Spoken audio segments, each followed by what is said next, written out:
Boy, am I ready to get into the Poseiblu dimension in the Magalor Endeavor, the expansion, epilogue, whatever you want to call it, on Kirby's Return to Dreamland. Bobby O'Bricks is here. I'm the guy that plays video games occasionally when I'm not sleeping or drinking a bunch of coffee, and that's essentially what I've been doing for the past couple days, which is great. Can I go down here? Yes, I can. I don't want to get involved with any bozo tomfoolery nonsense here. There we go. Nice. So the Magalor Epilogue continues. Only a couple levels left. Well, not really, actually. There's quite a lot left, but, you know, it is worth exploring and enduring. And I'm going to probably take no damage most of this time here, which is fantastic. Wonderful. There we go. All right. Go back over here. Just kidding. I'm going to take a little bit of damage. Oh, actually, no. That exploded right in the middle of the time where it needed to. Wonderful. So, today, I actually built the Lego set, and I built it not alone, which was great. So normally, I don't build any Lego sets ever because I'm so, like, not building it. I'm just not bothering with it. But today, I did, and I built a Lego Harry Potter set, and it was the Sirius Black Escape from episode 3. From the third book in the franchise, not episode 3 necessarily, you know, because Harry Potter is an episodic. Not really, but, you know, you get the idea. So, yeah, I built that today. That was pretty cool. I don't normally build Lego, like I said, because there's just all these other things that I got to do that are on the docket. But I'm like, you know what? Today feels like a kind of a Lego day. It feels like a big, bright, beautiful building day. So I just went for it, you know? No. Ooh, did I get that one in time? I don't think I did, actually. Whoops. But, hey, I got to the end, and that's all that counts. So I'll show it off here real quick on the little itty-bitty screen I got. All it is, it's like a little tower like this. That's all it is. This is like a $50 set, but I happened to win it on a buddy of mine's show. So you have the Harry and Hermione figures over here. And then the real big draw in terms of figures and whatnot is not those two, but it is Sirius Black and the Hippogriff that he escapes from in the movies and in the books, obviously. So I wanted to get that mostly. Do I really feel like getting level 3 on these? This is the worst. The Deadly Needles ability is the worst of any of the ones ever. But for the sake of showing you what it's all about, I'll just get the upgrade and never use it, basically. So, yeah, what you need to do is go, like, down, up, and then press B. So it's a really weird, like, down, up, B, doing it this way. Now that I've done it for so long, like, I can do it pretty easily, and it works out pretty nicely. But you gotta go down, up, B. Like, you see it's a little bit tricky there. It's like ever so slightly down, up, B. Down, up, B. There we go. So, you know, a little bit of each. But even then, I feel like it doesn't stop immediately where I want it to. So, I don't know. It's not the best ability in the game. I really don't like it. I'm not a fan of it, but whatever. You have to do the things sometimes you're not as passionate about, or at least, you know, at least go about doing this stuff that way. Like, right, like I can go over here and do this without needing to bother with any of that stuff. So you didn't really need to do that, but whatever. I got the upgrade just to show you what it's all about, so there you go. So I built that earlier today, and that's about the only Lego thing I actually have that I want to build. Every other Lego thing that I'm currently looking at over here, not a lot of stuff that I got on the docket. Like, the last time I was super excited about a Lego set, I was actually talking about this earlier, was like the Bowser Lego set, the big one that came out in, what, 2022, obviously, last year, but it got announced in, like, July. So, like, the last time I've been very excited about a Lego set was, like, July. And that seems like a very long time to not be excited by, like, a Lego set. Like, I feel like I should have found something else that I really liked in the meantime, but no, I've really just haven't been on as much of a Lego kick as of recently, so, you know, it ends up being okay, because I actually save quite a bit of money from doing that, and I'd rather, at this point, spend it on some more games to do videos on and stuff, so, you know, it works out here and there. I've been thankful that, yeah, I'm not really seeing a whole lot that I want. There's 1, 2. Can I do this? There we go. Oh, I got both. Look at that. Wow, very cool. Can I do... I think it's this. Back up, down. Is it this?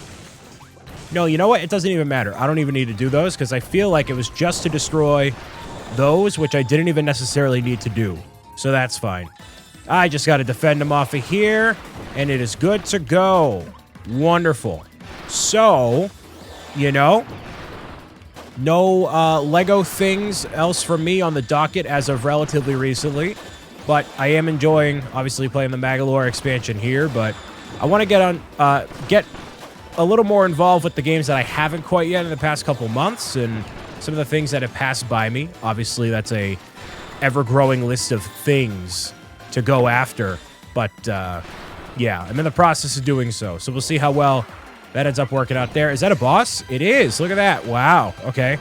So yeah, with those, you really got to wait until the health bar fills up, and then you're good to go. And I can just keep spamming this, right? Yeah, okay, because you're not going to get rid of the third one there. Yeah, there you go. If you were getting rid of the third one, that would have been especially bad there. Oh, I got a 57 combo, which results in what?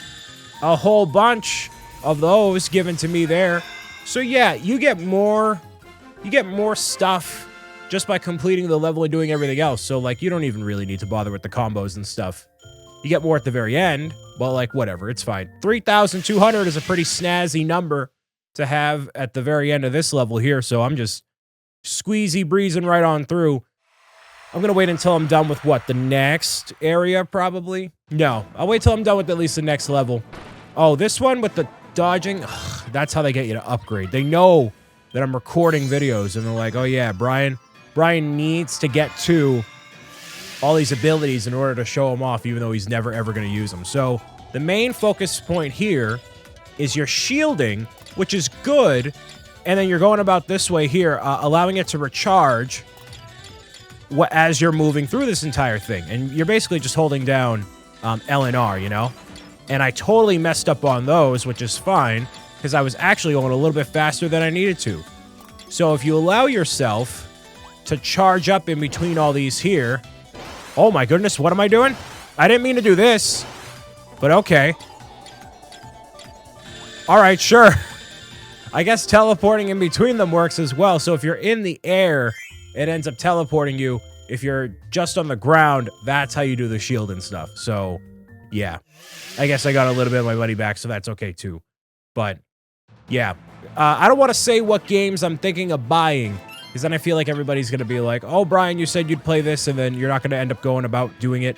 I did take a little bit of a poll from people, and I'm like, hey, what should I play? And get back to covering for videos and stuff. And a lot of people were like saying games that are definitely like very old that I haven't gone back to in like, you know, well over a year. And not that I don't want to get to those games for sure, but I feel like I need to focus on, you know, games that are allowing me to not fall into the pit of despair here, but games that are more relevant for at least right here, right now, or games that I just haven't experienced before.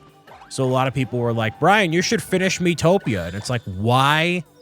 Why would I finish Miitopia? No one has asked me about Miitopia in like 7,000 years, right? Why is that the game that people, at least a few people were like, Brian, you should definitely play this. This is like my favorite game of all time. And it's like, you've never let me know about that ever. Like not even once. And now all of a sudden, the Miitopia train is here, you know, but whatever. So I can't say that is a game I'm going to get to anytime soon, but I do appreciate the enthusiasm people have for any of my videos, let alone Miitopia. So Miitopia is going to stay off the docket for now. I have other things that I want to focus on in preparation for Zelda and everything else. So Minecraft is always one of them. I've been meaning to go back to Minecraft and see what that's been all about in my vault survival world for quite some time. So it's always a very lengthy process doing all those survival videos and everything else. But yeah, that's been that. But right now it's in a little bit of a lull, as I've kind of mentioned before. There aren't like a ton of spicy new games coming out that make it really interesting to cover and get involved with. So, you know, they have like, oh, Pokemon raid battles, right? Like they have in Scarlet and Violet. It's like, I don't really care about those. Like, I'm not really into, oh, I need to get the most powerful Pokemon for this subset or this, you know, whatever.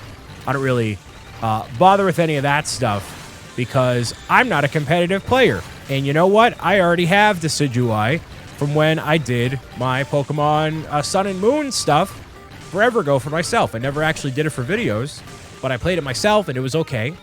So I don't need to bother with getting another Decidueye unless they make it like super readily available and I don't need to do like a 12,000 star raid, you know? So that's the only thing that's really happening that's, I guess, unique and spicy. But even then, yeah, not as much for me here. Are you guys done? Yes, you are. Cool. All right. Get you out of here. Get you out of here. So now you can really see the rhythm, right? Of all the Magalor abilities and stuff really shining through. Yeah, there we go. All right, so we got a big one here. It's a big flying fish thing. Cool, there we go. It's really actually not that bad, even remotely so. Take care of you, and you are done. Wonderful. Easy breezy, beautiful cover girl on this Saturday evening now. I took a massive power nap, man. Trying to make sure that I'm not over-exuding any energy ahead of when PAX East happens, which obviously sitting in a computer chair talking for hours on end is not necessarily the most energetic thing in the universe, but it is a bit more energy than some people do, so, you know, it's all right. Should I bother with this stuff? Nope, I'm just gonna go for it. I'm gonna just go for it and keep on meowing it out. I'll get to the next one. Oh, this is a fairly easy one because of the moving wall over here. Okay. Oh, I did not get the what's it there? The jump. Yeah. That's what it is. Can I do this? Yeah, I can. Give me this. Thank you. So basically, I can just speed through this level. Not that I necessarily should, but, you know, use the levitation to my advantage and all that, right? There we go. See? Meow, meow. There it is. So literally a meow, meow with the whip and everything. Beautiful. Now, is there something I'm missing out on? Actually, no, there's not. Beautiful. Glide on right through, Magalor. Thanks, man. Works beautifully. Now down we go. All the way down. Yes. So, yeah, PAX East is coming up. If you're watching this, it is very likely I'm actually there, or I already was there. So, I am super excited for the convention. Hopefully, I have a good time. I'm looking forward to it. I can definitely not get that piece of cake, that's for sure, but I can definitely rest up and make sure that I'm energized for a very long 4-day convention, which is one of the longest conventions of any show that I ever go to, ever. It's literally a 9 a.m. to 1 a.m. situation every night for like several nights at a time. So there's like, you know, obviously take breaks, take a nap and everything else. But as I've said in previous videos, if you're at a convention, you're socializing with all these people, doing all this cool stuff.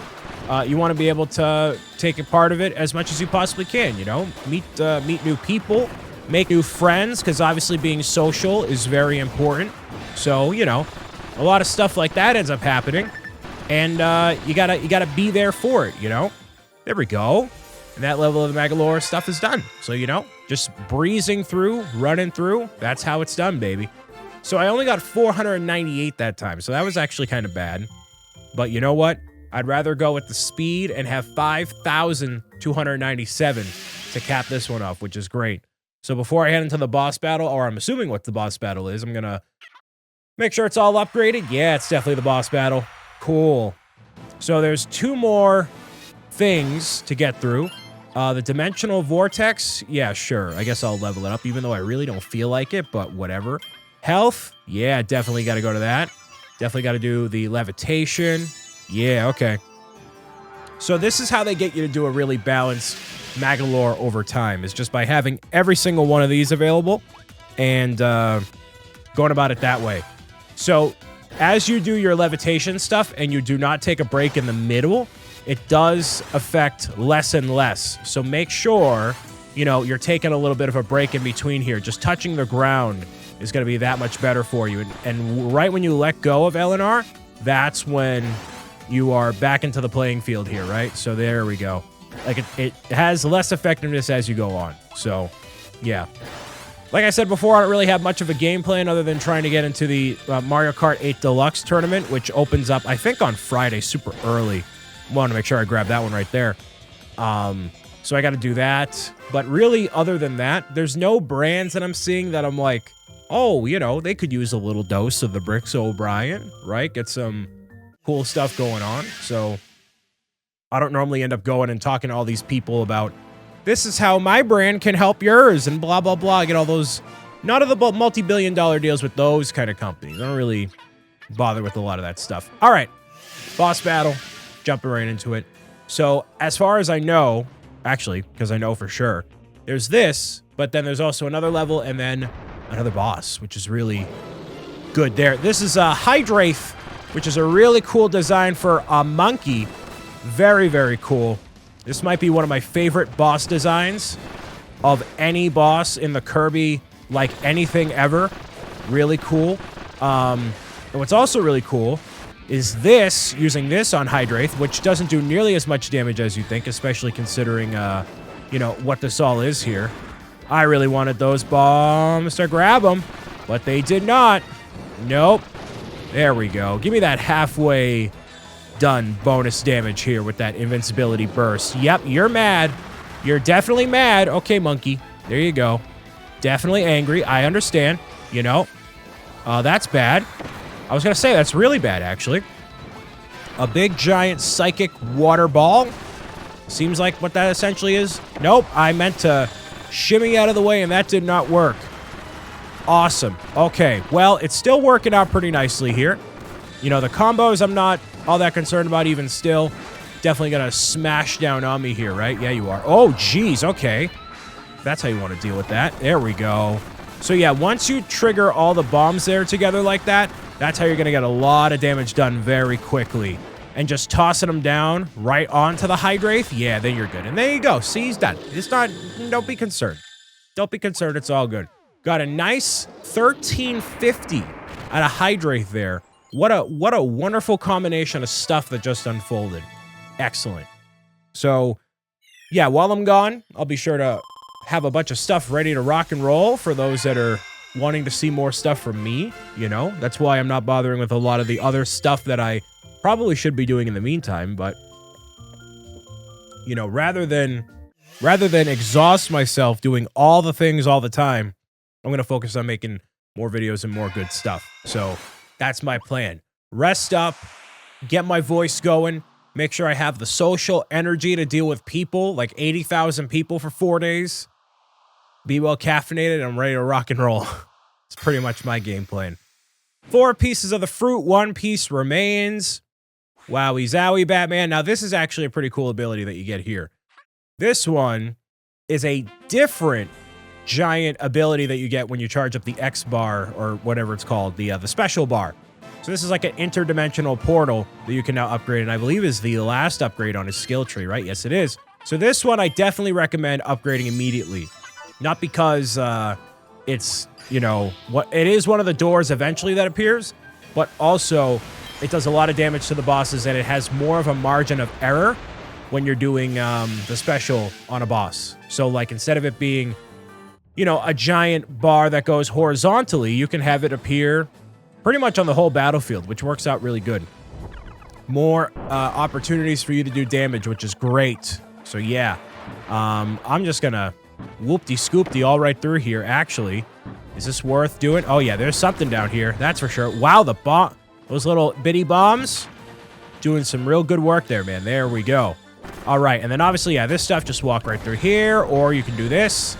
There we go. I was nearly not going to grab anything for that first run there.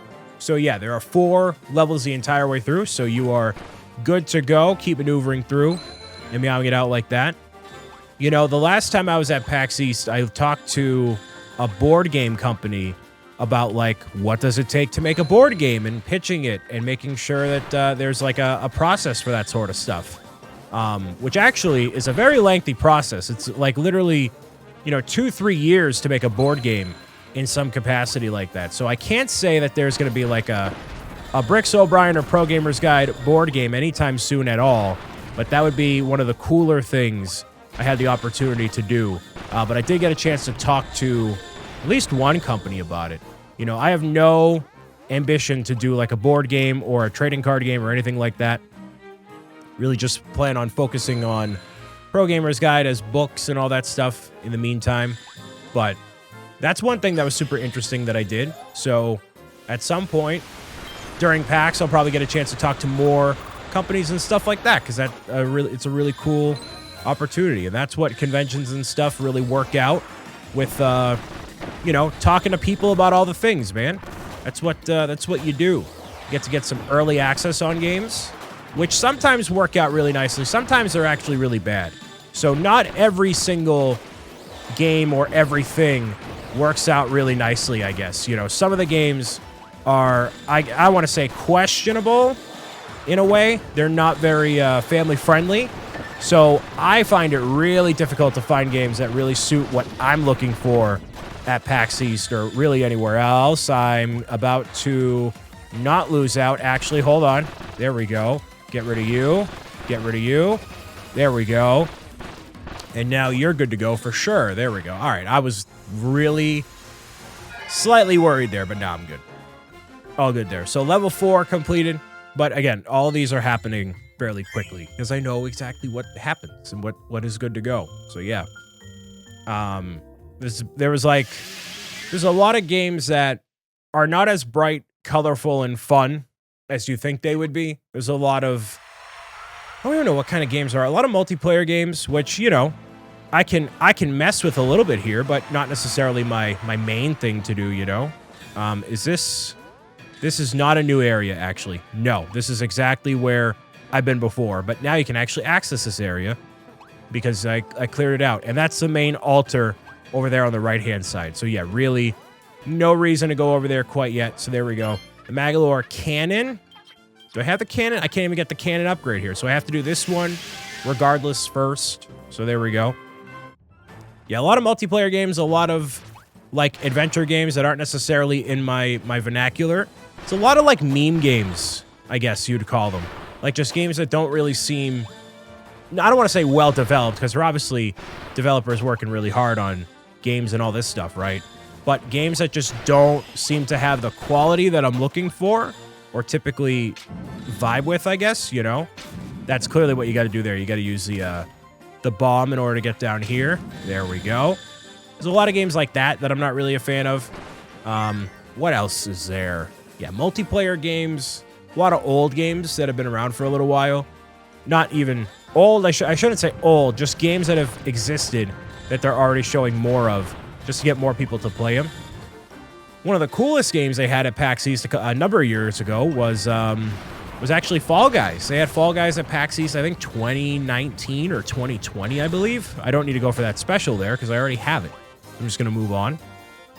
They had Fall Guys there. I didn't get a chance to play it because I didn't want to wait in the line and do all that. And I clearly saw what the booth was like, and they had like a lot of, actually it was a pretty big booth, a pretty involved section there. So I saw it there, and it seemed like a lot of fun. Obviously it is really fun because now it's a super successful smash hit of a game, even if it's not the most popular game in the multiverse right now with the people, but in general it's a pretty good fun time. So sometimes they have like games like that are there, but for the most part a lot of indie games, which I'm fond of occasionally. But yeah, it's just a good time. So what I really need to do, and I mentioned this the first time I played this game, but you know, you obviously didn't see that, so I'll mention it again, is when I was applying for a creator badge for PAX East and being all Mr. Fancy Content Creator Extraordinaire BricksOBrian. I got it last year. I got a content creator badge, which basically means I get into a place for free, and that means that I can, you know, experience the event and do whatever.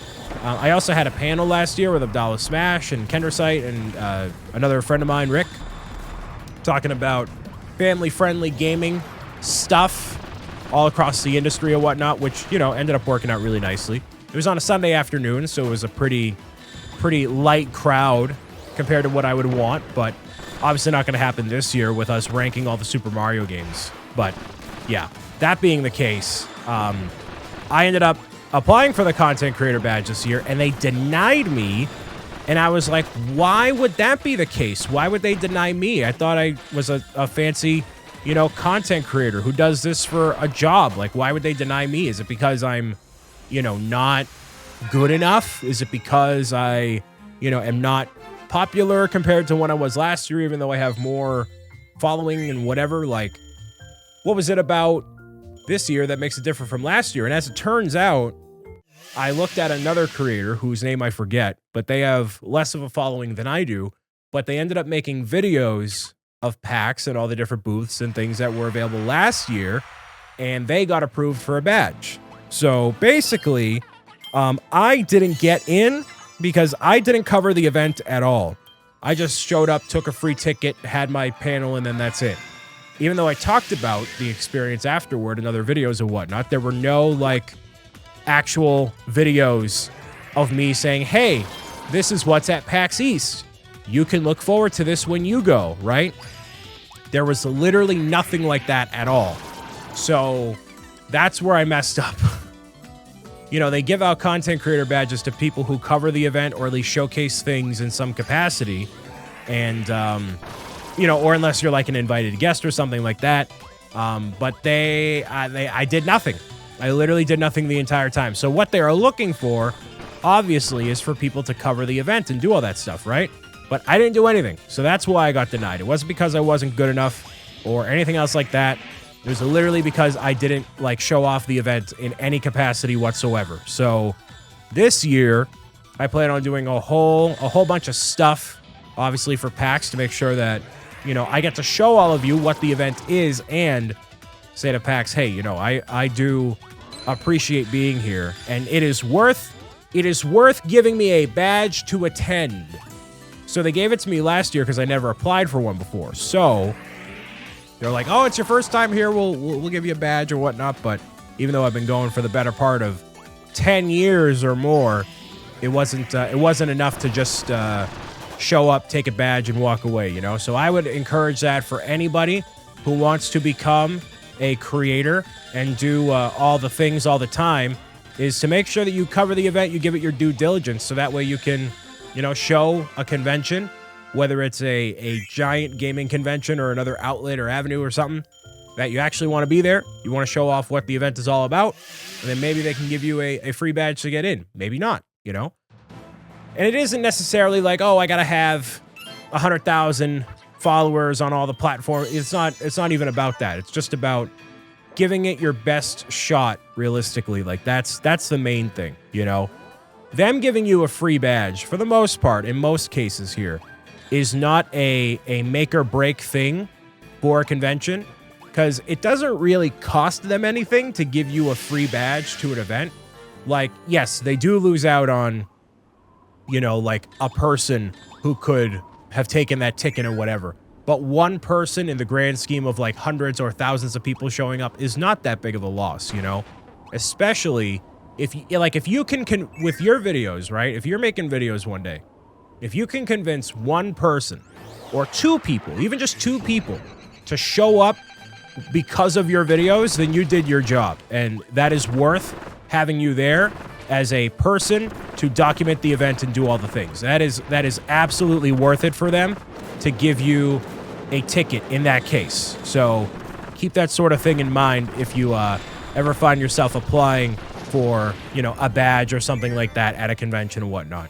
So don't get too intimidated where it's like, you know, if you have like 10 people who watch your videos, right? That might be too little. But let's say it's like 100.